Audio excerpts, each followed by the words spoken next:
ఇది నల్లలము.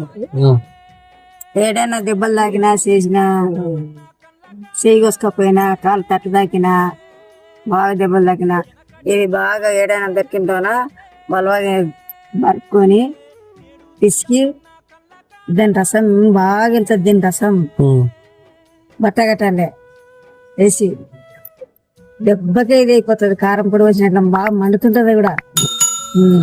జల్లి తక్కువ దెబ్బ, జల్లి తక్కువ అవుతుంది. అప్పుడు సూర్లు మందులు గోళీలు లేకుండే కదా. అవును, దీన్ని ఏడున్నా పోయి తేవాలి.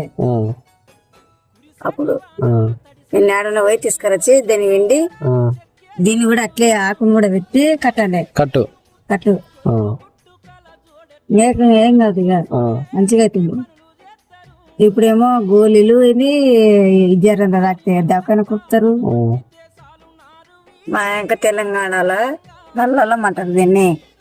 ఇంకేమంటారో మాకు మెసేజ్ పెట్టండి. బయటికి మీరు కూడా ఎక్కడన్నా వెళ్ళిపోయినప్పుడు దెబ్బలు తాకానుకో పక్కల చేనులలో మస్తు ఉంటది. ఎక్కడైనా ఇది మస్తు ఉంటది. ఇది పూలు కాసి ఉంటది, గుండెలు అప్పుడే గుర్తుపట్టవచ్చు. దీన్ని తీసుకొని ఎమ్మడిని రసం పిండి పూసుకొని కట్టుకోవచ్చు. ఎంబడే కట్టుకోవచ్చు దీన్ని పిండి. ఆ అప్పుడే దవాఖానకి మీరు ఎప్పుడైనా వెళ్ళవచ్చు. ఆ తర్వాతకు ఇలాంటి కొత్త కొత్త ఐడియాల కోసము మా ఛానల్కు ఫాలో అవ్వండి.